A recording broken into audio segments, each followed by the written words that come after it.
Hi guys, আসসালামু আলাইকুম। Welcome my hobby house blog channel. আমি জ্যোতি আজকে আরও একটা নতুন ভিডিও নিয়ে তোমাদের কাছে চলে এসেছি।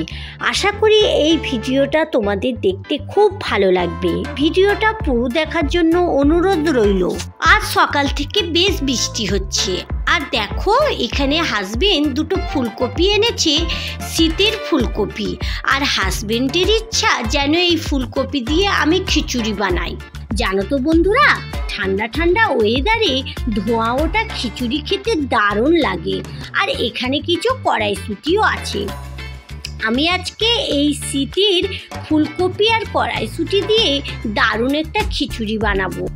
বৃষ্টি হচ্ছে আর ফুলকপি কড়াইশুঁটির খিচুড়ি খাওয়া হবে না এমন কি হতে পারে? চলো এখানে কড়াইশুঁটিগুলো ছাড়িয়ে নিই।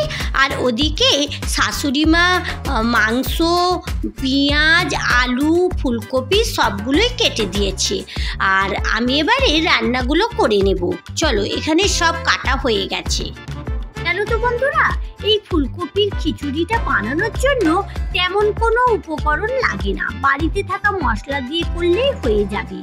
আর খুব সহজ, যে কেউ বানাতে পারবে, একদম শর্টেই হয়ে যাবে। খালি একটু স্টেপ বাই স্টেপ দেওয়ার ব্যাপার আছে। জানো তো বন্ধুরা, এখানে আমি নর্মালভাবে যেমন মাংস রান্না করি ওইভাবেই মাংস রান্না করব। আমি এই খিচুড়িটায় কিন্তু মাংস দেব। অনেকেই মাংস দেয় না, তো এই খিচুড়িটা আলু ভাজা, বেগুন ভাজার সঙ্গে খাওয়া যেতে পারে মাংস না দিয়ে। আর আমি যারা মাংস যদি দিতে চাও এইভাবে রান্না করবে। প্রথমে মাংসটা রান্না করে দেবে। প্রথমেই আমি প্রেসার কুকারে মাংসটা করে নিচ্ছি, কারণ মাংসটা সিদ্ধ হওয়ার ব্যাপার আছে তো। আর আমি প্রেসার কুকারে একটু সর্ষের তেল দিয়ে পেঁয়াজ, আদা, রসুন বাটা দিয়ে তারপরে সব রকম বাড়িতে থাকা মশলা দিয়ে কষিয়ে নেব। এখানে দিয়ে দিচ্ছি হলুদ গুঁড়ো, জিরে গুঁড়ো, ধনে গুঁড়ো, স্বাদ মতো নুন, একটু লঙ্কার গুঁড়ো দিয়ে খুব ভালো করে মাংসটাকে কষিয়ে নেব। জানো তো বন্ধুরা, এই মাংসটা একটু বেশি পরিমাণে মশলা দিতে হবে। মাংসটা খুব ভালো করে কষিয়ে নেওয়ার পর এটাকে একটু পানি দিয়ে আর ঢাকনা দিয়ে এটাকে সিটি দিতে দেব মাংসটা সিদ্ধ হওয়ার জন্য। এদিকে মাংসটা সিদ্ধ হোক, ওদিকে আলুটা একটু ভাজা করে নিব। আর আলু ভাজার জন্য আলুগুলো বড় বড় করে কাটা হয়েছে।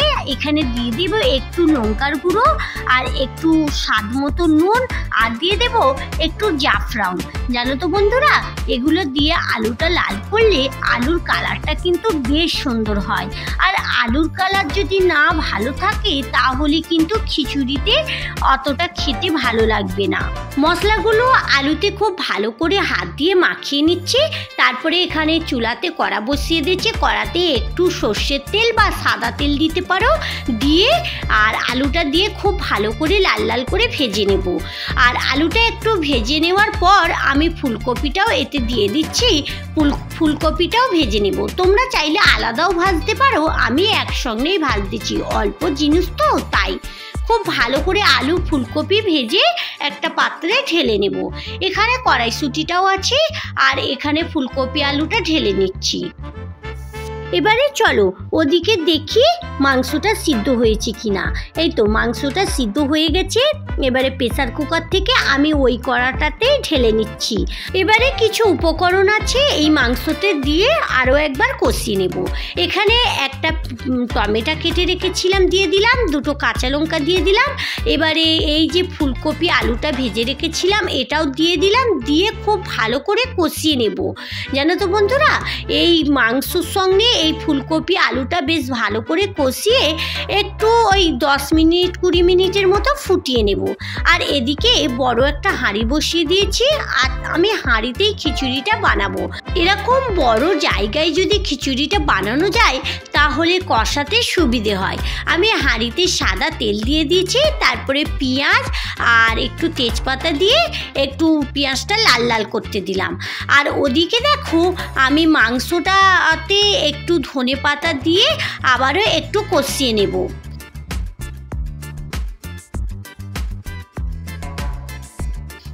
চলো চলো এদিকে পেঁয়াজটা লাল হয়ে গেছে, আর তারপরে আমি এতে কিছু মশলাও দিয়ে দেবো। আদা রসুন বাটা দিয়ে দিলাম, লঙ্কার গুঁড়ো, হলুদ গুঁড়ো, জিরে গুঁড়ো, ধনে গুঁড়ো, স্বাদ মতো নুন দিয়ে আবারও মশলাটাকে কষিয়ে নেব। জানো তো বন্ধুরা, এখানে আমি চালটা দিয়েও কষাবো, আর চালে যদি এরকম একটু মশলা দেওয়া হয় তাহলে ভাতের টেস্টটাও কিন্তু বেড়ে যায়। মশলার গন্ধটা একটু চলে যাওয়ার পর আমি চালগুলো দিয়ে খুব ভালো করে কষিয়ে নেব। জানো তো বন্ধুরা, চালগুলো ধুয়ে রেখেছিলাম, চালে অল্প একটু হয়তো পানিও থেকে গেছে। ওই পানিটা যতক্ষণ না শুকিয়ে যাবে ততক্ষণ কিন্তু এইভাবে কষতে হবে। যতটাই এই চালটা মশলার সাথে কষতে হবে ততটাই কিন্তু খিচুড়ির টেস্টটা বেড়ে যাবে। আমি এখানে কষতে কষতে ওদিকে একবার দেখে নিই মাংসটা ফুটে গেছে কিনা। এখানে দেখো মাংসটা খুব ভালো করে ফুটে গেছে। ওপর দিয়ে একটু গরম মশলার গুঁড়ো ছড়িয়ে দিলাম, আর দিয়ে দিলাম কড়াইশুঁটি, দিয়ে আবারও খুব ভালো করে কষিয়ে নেব। একবার কষিয়ে অল্প একটু পানি দিয়ে আবারও 20 মিনিট ফুটিয়ে নেব। এখন শীতকালে কেউ পিকনিক বা ফিস্টি করতে যাও তাহলে কিন্তু এই রেসিপিটা একবার বানিয়ে দেখতে পারো। পিকনিক বা ফিস্টিতে এরকম ধোঁয়া ওঠা খিচুড়ি ফুলকপির খেতে কিন্তু দারুণ লাগবে। ওদিকে আমি মাংসটা একটু কষিয়ে নিয়ে চাপা দিয়ে দিলাম, আর এদিকে আবারও চালটাকে কষাতে থাকবো। দেখো বন্ধুরা, যখন দেখবে হাঁড়ির নিচে এইভাবে একদম শুকনো শুকনো হয়ে গেছে তখন কিন্তু এতে একটু পানি দিয়ে দিতে হবে। অনেকক্ষণ ধরেই আমি কষেছি মশলাটা, তবে এই ভাতের সঙ্গে মিশে যাবে তখনই একটু পানি দিয়ে দেব। পরিমাণ মতো পানি দিতে হবে, যেন খুব বেশিও পানি না হয় আর অনেক কমও না পানি হয়। পানিটা পরিমাণ মতো দিয়ে চাপা দিয়ে রাখলাম, আর এদিকে দেখো মাংসটা ফুটে গেছে, অফ করে দিলাম। তারপরে কিছুক্ষণ পর খুলে দেখলাম পানিটা একদম শুকিয়ে গেছে। তখন ওই মাংসটা এতে ঢেলে একবার কষিয়ে নিয়ে আবারও চাপা দিয়ে রেখে দেব। পানিটা শুকোয়া পর্যন্ত অপেক্ষা করতে থাকবো। একদম আমি আজকের খিচুড়িটা অনেক গলা গলা করব না, আর অনেক শক্ত করব না। দেখো একদম ঝরঝরে হয়েছে। এখানে আমার খিচুড়ি রেডি।